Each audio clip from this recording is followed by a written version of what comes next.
Chris Lee and Blake Lovell of Southeastern 14 presented by Stakes here to talk Alabama's trip to Houston in basketball.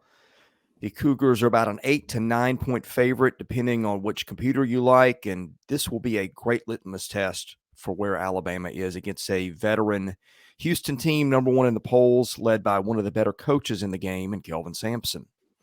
Yeah, I mean, this is a top 8 basketball game, one of the best games of the season to this point. Alabama's ranked 8th in the poll. Houston's 1, of course, and yeah, it's one of the bigger games of the year to this point. And like you said, for Alabama, it feels like they played a couple of those already. At the game against North Carolina, UConn, who's been fantastic. Of course, they've just been something else. And so another one lined up here as they will, beat a former number one in North Carolina. Now they play the number one in Houston, and with Kelvin Sampson's group, and I mean, my goodness, what else do you say? Marcus Sasser leading the way, a team that defensively has just been on another level. This will be, I mean, look, Alabama's played, as we said, UConn, North Carolina, big tests, but I think given the fact that this is a true road game, I think this will be the biggest test of the season at this point for Alabama. Yeah, I'm looking at the Ken Palm matchup because both these teams are really good offensively and defensively, both in the top 25 on both ends of the floor. But some things stick out. Alabama is 301st in turnover percentage when it's got the ball. That's bad. Houston is number 9 in the country at forcing turnovers. Alabama is, I don't know how, one of the worst teams in the country at getting its shots blocked. Houston blocks nearly 21% of shots. Let's see, on the other end, you've got what? Alabama doesn't force a lot of turnovers. Houston doesn't turn it over a lot. There's some things in the matchup stylistically that would seem to tilt this to Houston a little bit. Well, and I think that's understandable because you're talking about the best defensive team in the country. And I mean, they haven't allowed more than 56 points in a game this season. They're 9-0, haven't allowed more than 56 points in a game. I think they've only allowed 50 points 3 times. So, I mean, everybody else has scored 48 or lower. And again, this is not, I mean, they played Oral Roberts, Oregon, Kent State, St. Mary's, not elite teams, but also not bad teams when you talk about that group. So, I mean, you have to consider that. And I think the one thing we always thought, I think for me, teams that can win it all, they can force turnovers and turn that into easy offense, and they don't turn the ball over themselves. And that's exactly what Houston is they're a very disciplined team. They don't turn it over a lot. They're going to force a lot of turnovers, force you to make mistakes. And I mean, the numbers speak for themselves, right? 3-point percentage defense, 22.9%. That's third nationally. Teams are shooting 37.8% from two, the best in the country in that regard. Like I said, they block shots, they steal the ball.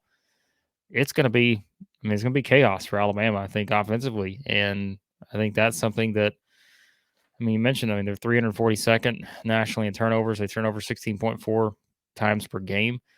That's not great. And I think when you watch some of the, I think what stands out for a lot of people is you go back to that North Carolina game, goes to 4 overtimes, but a lot of Alabama's late game offense, was not great. And I think that's where the discipline comes in against Houston. And I know we use this cliche a lot, but like in this kind of game, like every possession matters against Houston because they are the type of team that if you turn the ball over, they will eat you alive. And like it's going to be one of those games where I think you really want to see for Alabama stylistically, this is a game that Houston will want to be half court, slow things down, be very methodical in terms of how they play. They're going to make Alabama work for their offensive possessions. But, and their defensive possessions, like it's going to be, I think this is where you really look at Alabama and say, all right, obviously a team that plays one of the faster tempos, they want to get up and down the floor, but can they, win this type of half court game? Because I think Houston will find a way to control it. But then on the flip side, if you go back to last year, it felt like that was kind of the setup too, right? That game winds up being 83-82 in Tuscaloosa. So it gets to a high scoring game. Alabama wins. So a lot of interesting dynamics here in that regard. Yeah, I want to get to some areas where I think Alabama can cause a few problems for Houston. Before that, quickly, A word to our presenting sponsor, Stakes. Predict sports better than the crowd for a chance to win NFTs. With Stakes, players can submit their sports predictions against friends, other fans, and influencers forever. Don't let your sports genius go overlooked. Join Stakes and have the best predictions captured in the moment. Go to playwithstakes.com/14. User invite code Southeastern14 for a double welcome bonus. Blake, when I watch Alabama play, one thing that stands out to me is that length. Just Alabama really will get out after you on the perimeter. They'll send their bigs at you. You got Brandon Miller. You got Noah Clowney. Not only are those guys tall at 6'9" and 6'10", but they're long too. Houston, you look at average height according to Ken Pom, 220th in the country. Now, look, height is not everything. I get it. But when you are as long as Alabama is, I do wonder if that is something the Crimson Tide, which is a good defensive team anyway, can really do to give Houston some fits, because you're not going to run into a lot of teams as long and athletic as Alabama. No, I mean, yeah, I mean, clearly, I think from a size standpoint, Alabama's got the advantage here, and we've talked about the offensive rebounding numbers too, and I think that's where, especially in a game like this, we talk about the way Houston plays defense, and I think Alabama's got to get that same sort of offensive rebounding output that they've gotten in a lot of games this season, because they need those easy sort of second chance opportunities, especially again in a game like this where every basket is probably going to be hard to come by. And I think that's where the size comes into play. And you look at kind of how it matches up here, again, on both sides of the floor, where you look at Houston and what they'll start, like we said. I mean, what their probably biggest guy is going to be 6'8", and that's either Walker, Chaney, those guys, Francis. So they've got some. I mean, that's 6'8's nothing to scoff at, right? But when you're looking on the other side of the floor, and you're seeing Bediako at 7 foot, Clowney 6'10", Miller's almost 6'10", basically. Yeah.